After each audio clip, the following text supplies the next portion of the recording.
Irmãos, boa noite, paz do Senhor, tudo bom? Saudade de vocês, saudade de estar congregando com vocês, tá? Mas no tempo certo nós iremos estar juntos novamente. O tempo não pertence a nós, mas pertence ao nosso Senhor. Então, no tempo dele, nós estaremos novamente todos juntos louvando e glorificando o nome do Senhor. Gostaria de aproveitar o ensejo aqui, também mandar um abração, a paz do Senhor, ao nosso reverendo, o pastor Pedro, a pastora, toda a sua família, um abração à igreja de Itapé, um abração para a igreja de Barro Preto, né? Nós somos um corpo, estamos juntos nessa luta, nessa batalha diária e não haveremos jamais de largar o arado, tá bom? Então que o Senhor continue nos abençoando. O pastor Francisco pediu para mim estar trazendo uma palavra de reflexão nessa noite e eu costumo ser, né, objetivo, tá? Para que tudo aquilo que eu fale venha verdadeiramente a sementinha ficar gravada no coração de vocês, tá? Então não vou nem me preocupar com relação ao tempo, quantos minutos eu vou falar, vou deixar de falar. Eu procuro ser bastante objetivo. E nessa noite eu gostaria de falar um pouco sobre características de uma igreja madura, ou seja, características de um cristão maduro, uma vez que a igreja é eu e é você, tá? E aí a gente se pergunta, maturidade cristã, onde é que eu consigo? Onde é que eu arrumo isso? Onde é que eu compro? Queridos, maturidade cristã, maturidade espiritual, é simplesmente o resultado, é um resultado natural da tua vida que você tem com Deus. Quanto mais você tem uma vida comprometida com Deus, com as coisas de Deus, maior vem o amadurecimento. Quanto mais você é relaxado e você só busca a Deus quando você quer, quando você precisa, mais vai demorar de vir esse amadurecimento. Aliás, isso já é característica de um cristão imaturo. O cristão maduro, ele procura viver as coisas com Deus, andar lado a lado com o Senhor. E quanto mais isso acontece, mais você vai amadurecendo espiritualmente, tá? E aí você me pergunta, e quanto tempo? A vida toda. Enquanto você viver, esse processo vai durar a tua vida toda. Todo dia nós vamos estar aprendendo com o Senhor. Todo dia nós vamos estar aprendendo com a sua palavra. Todo dia nós vamos estar aprendendo, olhando a vida do irmão A, B, C, aprendendo um pouco com ele, aprendendo um pouco com as experiências que ele teve, que passa pra gente. E isso tudo vai nos tornando cristãos maduros, tá bom? Então, o texto que eu escolhi para ler nessa noite se encontra em Filipenses 3, do versículo 12 ao 14, Paulo falando assim, ó: não que eu o tenha já recebido ou tenha já obtido a perfeição, mas prossigo para conquistar aquilo para que também fui conquistado por Cristo Jesus. Irmãos, quanto a mim não julgo havê-lo alcançado, mas uma coisa eu faço, é que esquecendo-me das coisas que para trás ficam e avançando para que aquelas que estão diante de mim, eu prossigo para o alvo, para o prêmio da soberana vocação de Deus em Cristo Jesus. Eu queria falar sobre 3 características de uma igreja madura ou de um cristão maduro. E a primeira característica, queridos, é justamente de você reconhecer a sua condição. Reconhecer o seu estado, a sua situação hoje, nesse momento. Como é que você está diante de Deus? Então o apóstolo Paulo aqui, queridos, ele começa o versículo fazendo um reconhecimento da sua vida, fazendo uma análise da sua vida. Então ele começa com uma declaração muito importante. Irmãos, quanto a mim, eu não julgo que eu já alcancei, e nem que eu seja perfeito. Isso é a declaração, querido, de um cristão maduro, de um cristão dedicado, de um cristão consagrado à obra do Senhor. Paulo, em momento nenhum, ele fala assim, olha, eu já fiz demais, já preguei, já curei, já libertei, já fiz, está na hora de parar. Pelo contrário, no versículo 12, ele usa o termo, eu prossigo. Porque, querido, nós não podemos parar. essa batalha aqui, ela é até os últimos dias de nossas vidas. Então, Paulo ele faz uma reflexão da sua vida. Ele fala assim, olha, ainda tenho muita coisa para fazer.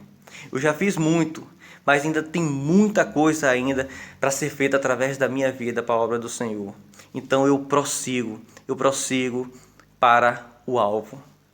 Nós temos que pensar, queridos, muito lá na frente.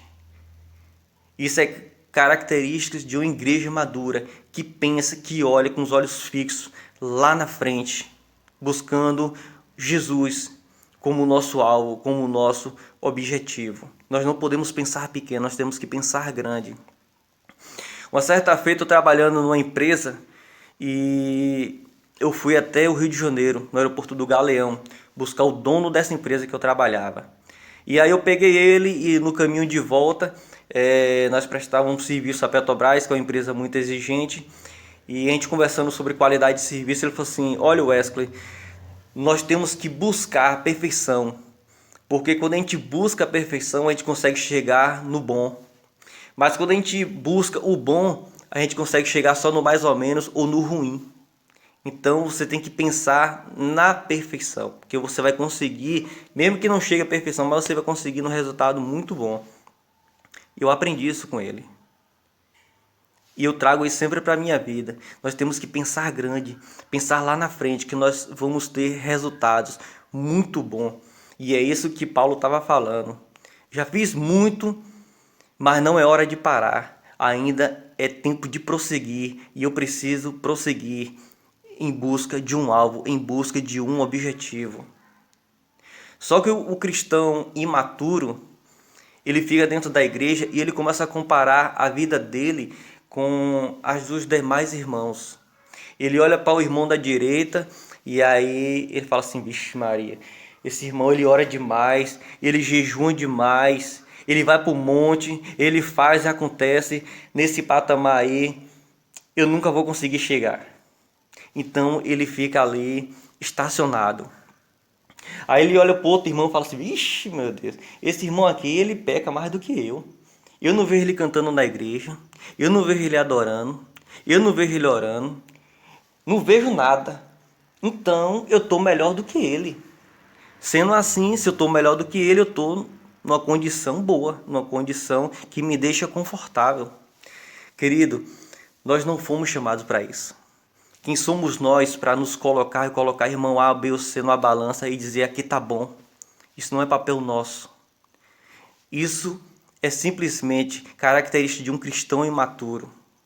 Nós temos um objetivo. Esse objetivo nosso é chegarmos a Jesus Cristo, é chegarmos às mansões celestiais. E aqui a caminhada ela é longa, ela é árdua. Então nós temos que pensar grande. Se nós oramos, querido, nós temos que orar mais e muito mais. E nunca achar que nós já chegamos naquele limite, que aquele limite está bom. Se a gente jejua, que a gente jejue mais e muito mais. Se a gente busca, que busquemos muito mais. Esse tem que ser o nosso pensamento. E não ficar preocupado em estar observando irmão A, irmão B, irmão C. Como Paulo fala, olha, eu esqueço de tudo que está para trás. Eu só tenho um objetivo e ele está diante de mim. Então, querido, não perde tempo olhando para o teu irmão da direita, nem da esquerda, nem o que ficou para trás. Vai em busca de um objetivo, chama-se Jesus Cristo de Nazaré. É nele que nós temos que chegar. Pensando nisso, queridos, me faz lembrar de um dos maiores profetas da Bíblia. O profeta Isaías. Se você pegar o livro de Isaías para ler, você vai ver que os primeiros capítulos, o profeta ele desfere uma sequência de ais. Ai de você, pecador! Ai de você, mentiroso! Ai de você, prostituto! Ai de você! Ai de você! Uma série de ais. Só que a partir do capítulo 6, o profeta Isaías, então, ele tem uma experiência maravilhosa com o Senhor. Ele é arrebatado, queridos, e ele vai até os céus, até o trono da graça do Senhor. E quando a glória do Senhor brilha sobre a sua vida, então Isaías, ele passa a ter uma visão melhor de como estava a sua vida. E a partir daí, o discurso do profeta muda. Ele já não fala mais, ai de vocês, ai de vocês. Queridos, quando a glória de Deus brilha sobre ele, ele passa a ver tanta coisa que ele precisava mudar ainda na vida dele. E ele começa a falar assim, ai de mim, que sou um homem de lábios impuros e habito no meio de um povo de impuros lábios. É disso que nós precisamos, de cada dia mais nos aproximarmos da glória de Deus. Porque quanto mais nós nos aproximamos da luz, do brilho do Senhor sobre nossas vidas, nós vamos encontrar coisas em nossas vidas que nós precisamos mudar. Mas quando a gente fica olhando para a vida de A, de B ou de C, nós deixamos de olhar para as nossas necessidades, para aquilo que precisa ser mudado. Então, queridos, uma das características de um cristão maduro, de uma igreja madura, é você estar sempre buscando em si como é que está a tua situação diante de Deus. O que é que eu preciso mudar? O que é que eu preciso melhorar? A segunda característica que eu separei aqui, queridos, de um cristão maduro, é que ele tem que ser separado. Literalmente separado. Tiago 4, versículo 4, fala assim, infiéis, não sabeis que a amizade do mundo é inimizade contra Deus? Todo aquele, pois, que constitui-se amigo do mundo, constitui-se inimigo de Deus. Sabe por quê? Porque que a Bíblia fala, queridos, que da mesma fonte não pode jorrar água doce e água salgada. A Bíblia também fala que você não tem como agradar dois senhores. Você vai ter que amar um e desprezar o outro. Então o Senhor jamais ele vai aceitar que você um pé no mundo e um pé dentro da igreja. Quem faz isso é morno. E o morno é pior ainda, ele vomita. Sabe o que é ser vomitado? Sabe o que é ser rejeitado? Você tem que escolher entre lá e cá. Mas o cristão maduro, ele tem que ter um entendimento que ele tem que ser separado. Sabe por quê? Porque isso é questão de vida e vida eterna. Sabe o profeta Daniel? O profeta Daniel ele foi levado muito novo ainda à Babilônia. E chegando à Babilônia, queridos, naquele lugar perdido, naquele antro, então ele olha para aquela situação e ele fala assim, meu Deus, eu tenho que criar aqui uma estratégia de sobrevivência.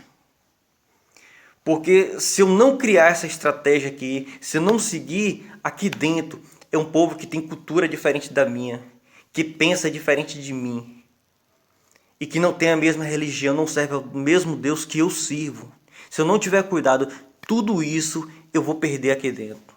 Eu vou me deixar corromper aqui dentro. Então eu preciso criar situações para que eu sobreviva aqui dentro e não perca a minha fé. Daniel, apesar de jovem, sempre foi maduro. Então, uma das atitudes que ele toma para a sua vida, ele decide com quem é que ele vai se relacionar. Sabe, queridos, como nos dias de hoje, naquela época tinham os jovens da linhagem real.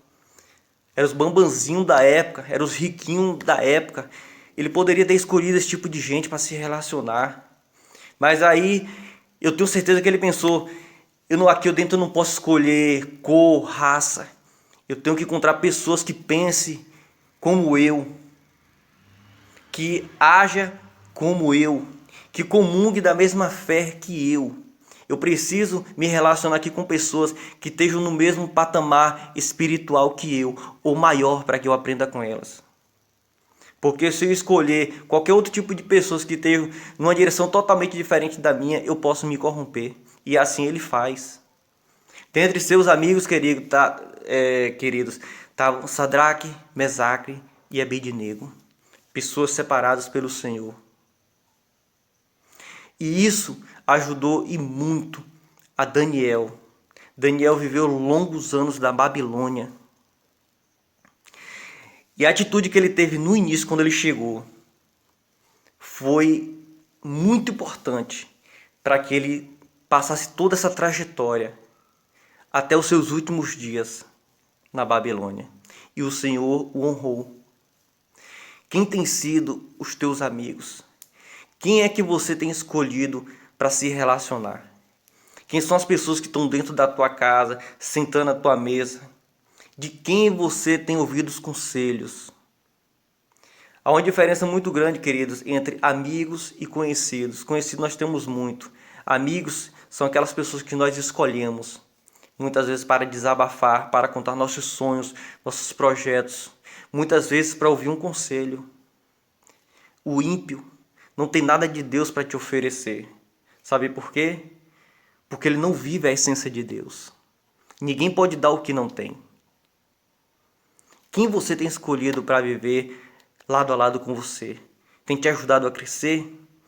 Ou você tem escolhido pessoas que são diferenciadas, não pela vida que tem com Deus, mas porque é filho do vereador, do prefeito, do médico, do advogado, tem um carro bom, é o bambãozinho, vive em locais bons, festinhas boas, baladas boas?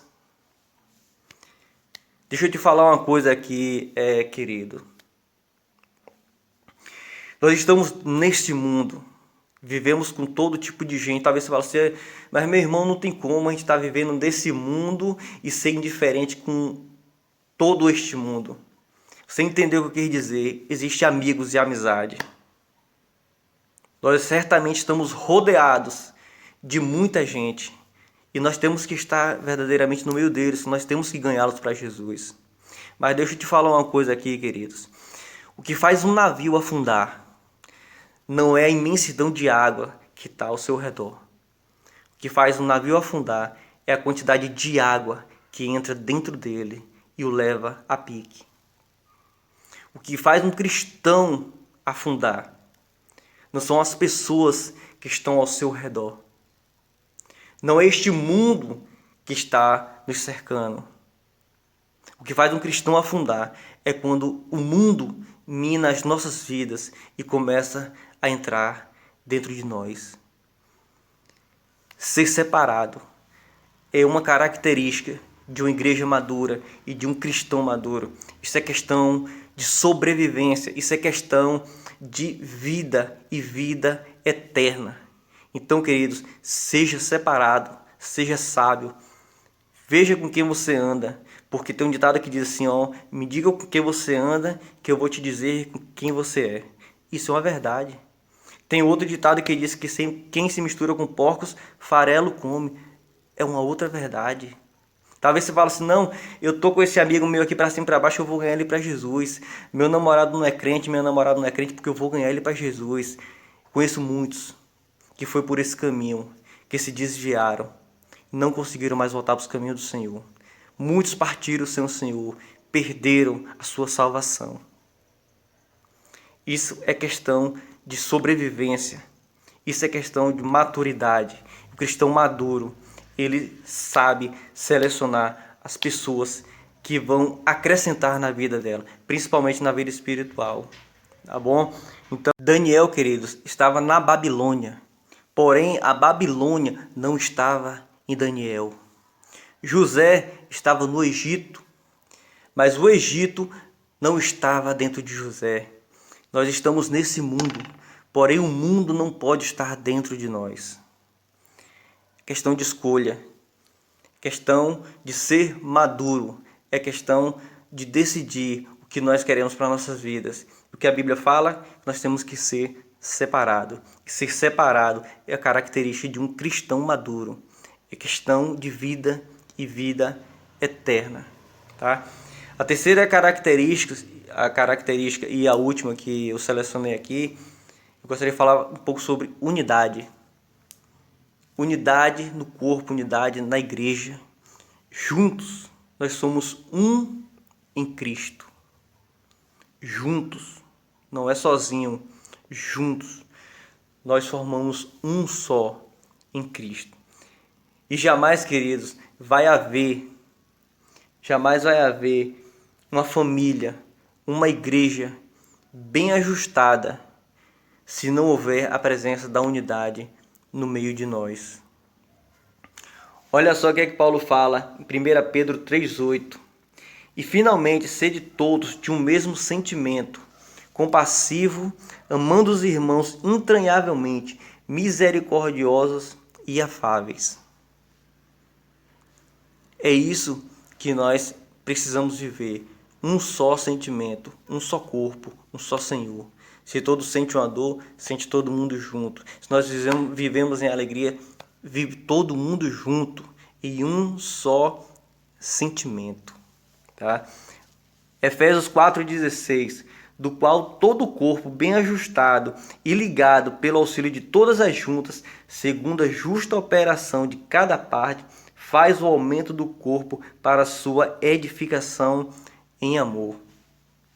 Paulo ele faz uma alusão entre o corpo humano e a igreja, porque o corpo humano, o Senhor fez ele perfeitamente perfeito, se é que eu posso dizer assim, porque é muito perfeito.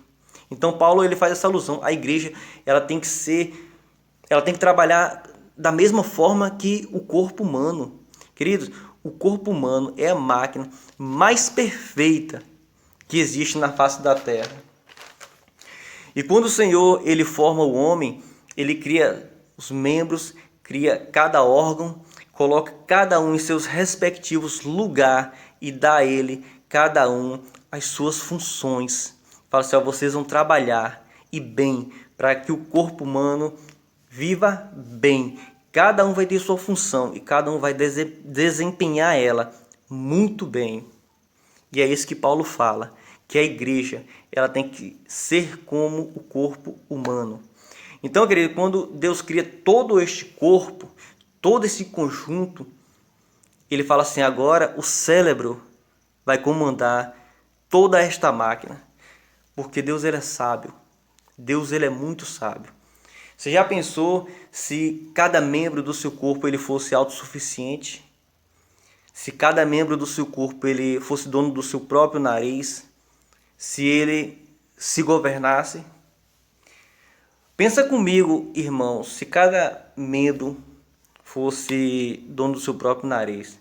Você está lá assistindo o jornal, aí daqui a pouco uma mão olha para a outra e começa a brigar. Ah, naquele dia você me beliscou e o pau tá quebrando.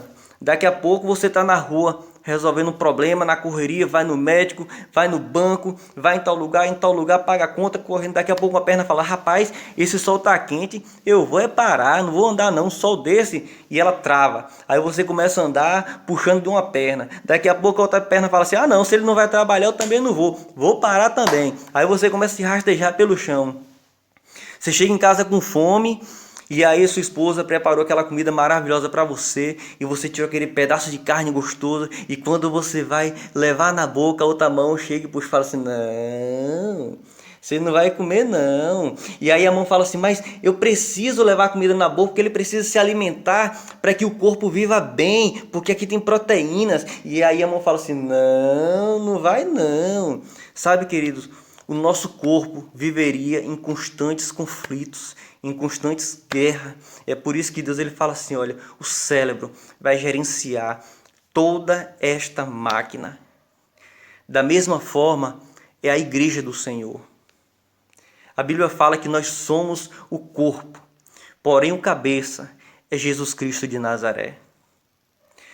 Quando eu que sou membro, quando você que é membro, nós decidimos que nós somos autossuficientes, dono do nosso próprio nariz, e nós puxamos para um canto, e o outro puxa para o outro, e o outro quer fazer outra coisa, quer fazer do jeito dele, a igreja ela vira um caos.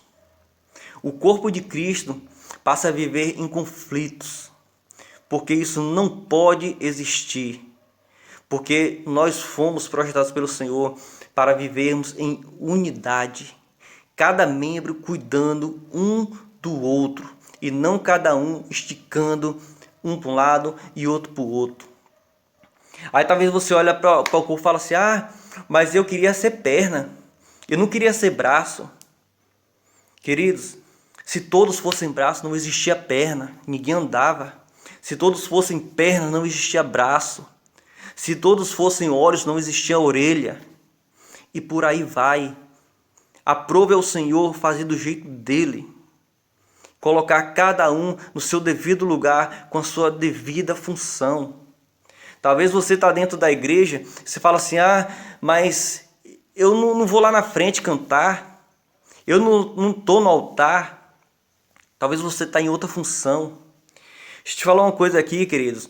Os órgãos mais importantes do corpo, eles trabalham nos bastidores, escondido, onde não tem holofote, onde ninguém vê. Você tira as pernas, o camarada ele sobrevive. Tira os braços, o camarada ele sobrevive. Tira os olhos, ele sobrevive. Tira os pulmões. Tira o coração. Cada um tem a sua função, querido, no reino de Deus. Muitas vezes o camarada ele está lá em cima no altar, cantando, pulando, mas a vida está vazia. Muitas vezes você está em casa orando de madrugada. Você não está vendo. Mas enquanto você ora, sustentando o ministério do pastor, dos líderes, Deus está dando sabedoria. Muitas vezes você está orando, Deus ele está curando alguém. Ele está libertando alguém. Não pensa que o seu trabalho, porque muitas vezes não é visto, ele é desprezado. Cada um tem a sua importância no reino. Sabe, deixa eu te falar uma coisa aqui. Nosso corpo é composto de muitas veias, acho que milhares de veias. Veias é um canal que conduz vida, porque sangue é vida. Se uma veia, queridos, da sua coxa aqui, ela der problema, ela se romper, ela entupir, o sangue deixar de circular, a sua perna ela vai dar uma gangrena. E você vai perder sua perna. Por aí você tira a importância de uma simples veia. Talvez você tenha sido essa veia, mas você não está entendendo. Você não está entendendo. É uma simples veia que o Senhor está usando para gerar vidas. Queridos, não se preocupa com o lugar que você ocupa. Se o Senhor te colocou aí, se Ele quiser te tirar e te colocar em outro lugar, Ele vai te tirar. Mas deixa eu te falar uma coisa. Não queira ser aquilo onde Deus não te colocou. Deixa o Senhor mexer as peças dele do jeito dele. Continua na posição que você está. Porque você adorando, você louvando, ainda que seja em casa, o Senhor está trabalhando através da sua vida para abençoar muitas outras vidas. Então pense nessa questão da unidade. Não importa onde o Senhor te colocou, desempenhe e bem, com amor, a sua função. O Senhor está dizendo para mim e para você nessa noite, floresça aonde você foi plantado. Tá? Então, que essa palavra fique gravada nos nossos corações. Tá? Que venhamos verdadeiramente viver essa unidade, que venhamos verdadeiramente ser separados do mundo e que venhamos verdadeiramente estar fazendo análise de como está a nossa condição, a nossa vida espiritual a cada dia, tá bom? Que o Senhor nos abençoe e que essa palavra fique guardada em nossos corações. Um abração, Deus abençoe.